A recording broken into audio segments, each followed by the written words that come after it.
Freddie, hi. Hi. Thanks for another opportunity to have a talk with you. My pleasure. Freddie, recently one of my students asked me that he has the habit of reading things aloud, and he was wondering, is it a waste of time? Not necessarily, actually. Actually, it is a very good exercise to have.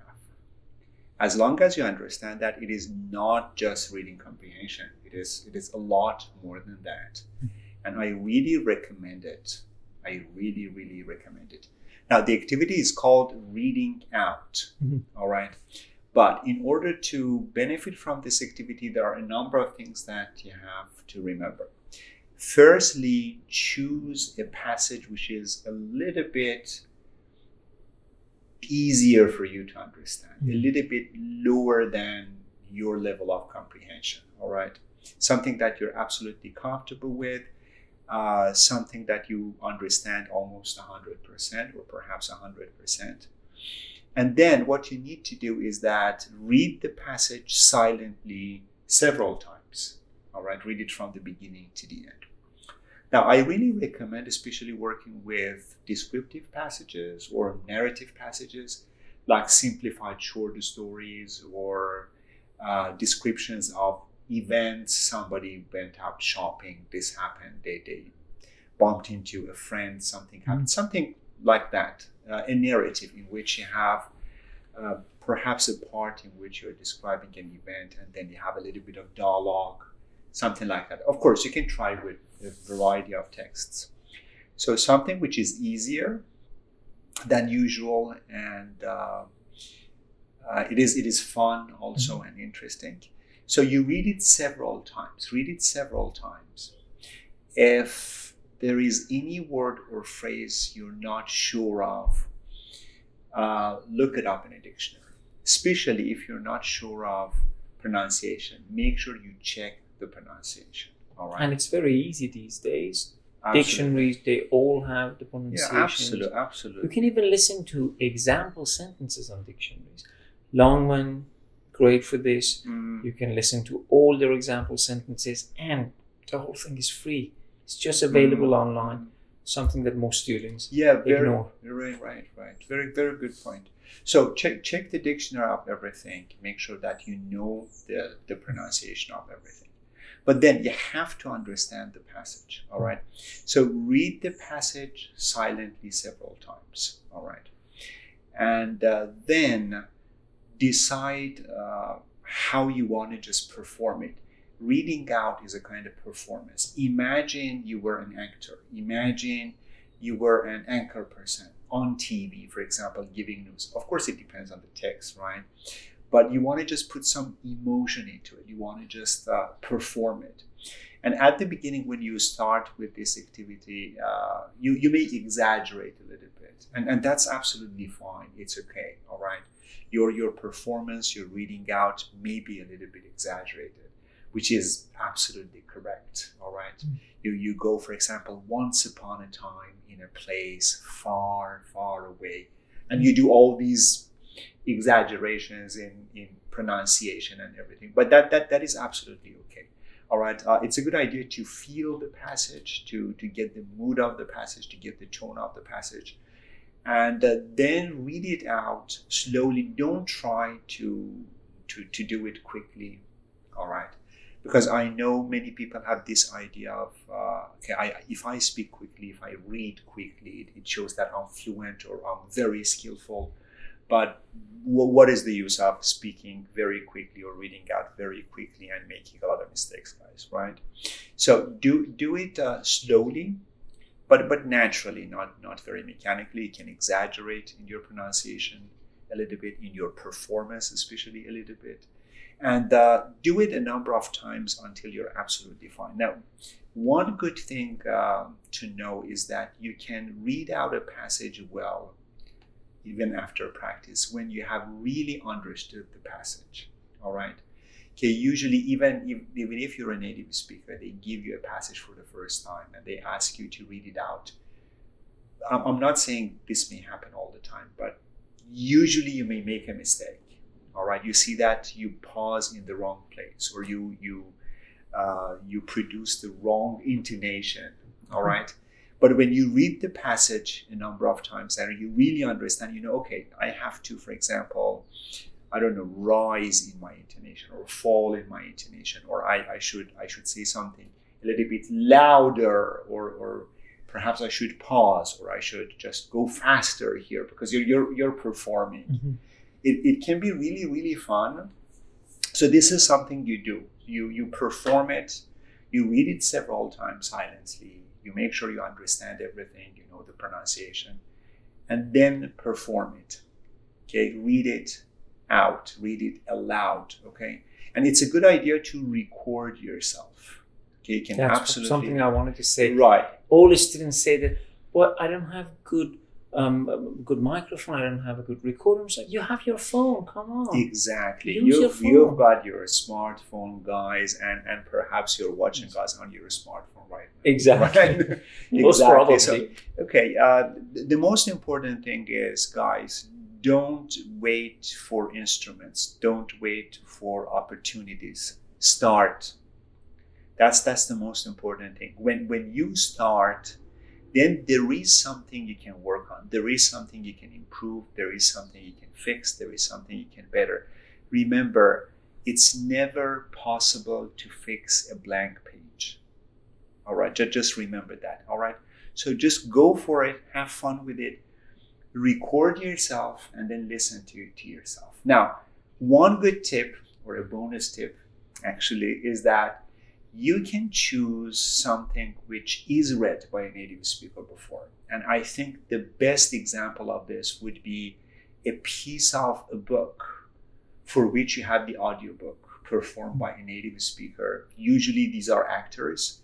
They get the intonation right. They dramatize the story and everything.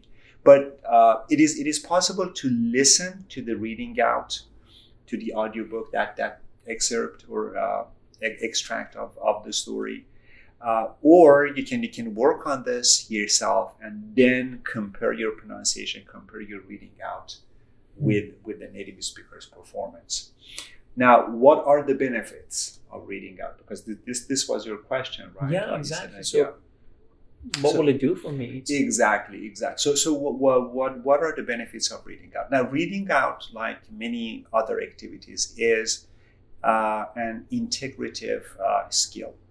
It means when you read out, when you work on reading out, you're putting many different skills, which could be in different places in your mind. You have studied them separately. You have studied vocabulary and grammar and pronunciation and reading comprehension and, I don't know, speaking, everything, all right? And they're not connected. Reading out will connect all of them together. Reading out will give you fluency, but at the same time, it is working on your pronunciation. It is working on your intonation. It helps with your fluency, speaking fluency. It works with your reading fluency, all right, and your reading comprehension, because how well you perform the text shows how well you've understood it. So obviously, it is related to reading comprehension. And of course, we know that these are related also. All these skills are connected. So this is like a glue, all right, that brings all the different skills that you have studied together, puts them together. And guys, it is really, really fun. Of seeing me. Yeah. I have recordings of myself. It goes back maybe 10 years, and I listen to myself, and I go, "Oh my God, I was very good at this." Oh my God, it was crap. It wasn't really good. No, when you listen to all of them over the course of time, you see that, wow, I'm improving. Even in the course of a month. Yeah, that's amazing, because when you're doing anything, all right, when you're exercising, learning a language, I don't know, you're doing yoga, meditation, whatever, you are learning little by little, all right? You're taking baby steps, right? And perhaps you don't understand that you're progressing, you're learning, you're becoming better, you're improving, okay?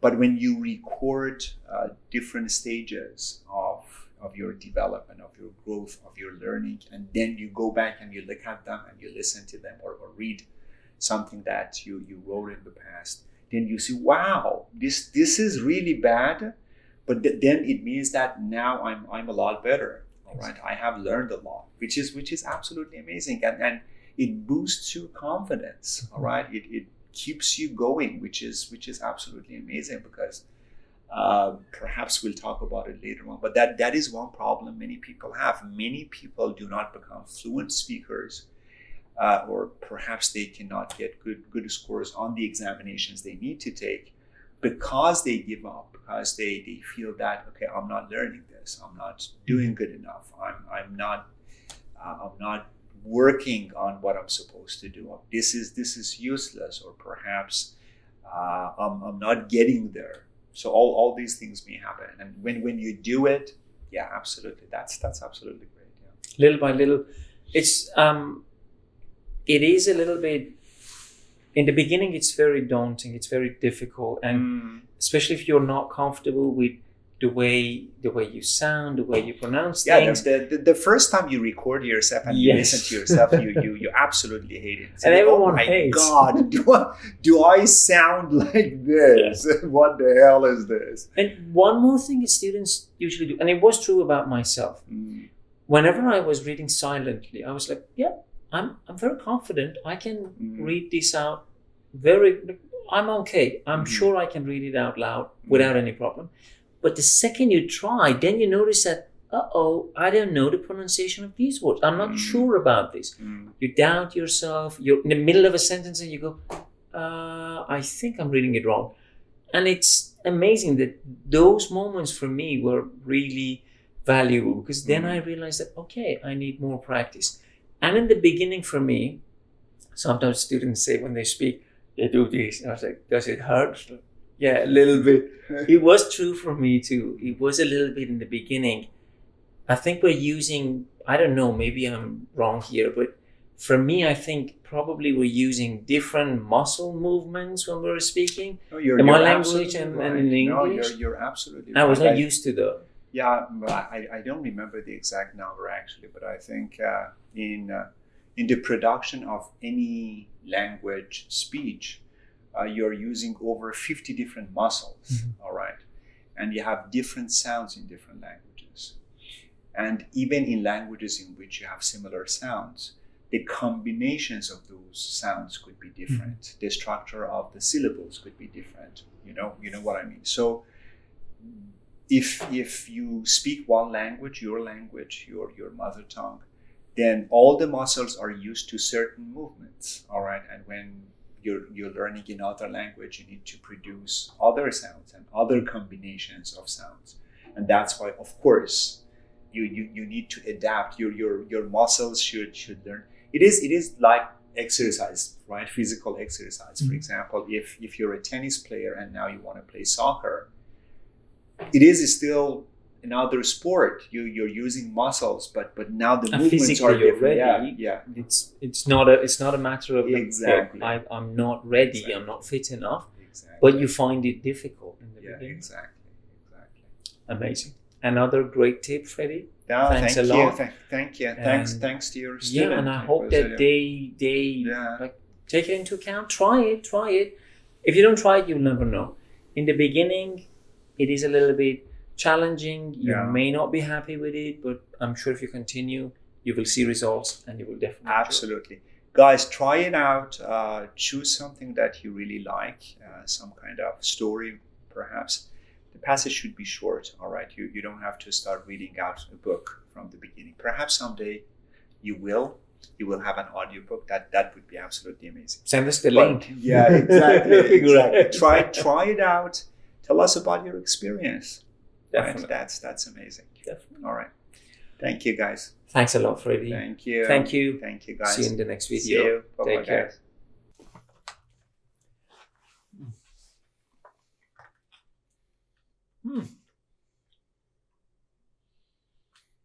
Share, like, and subscribe.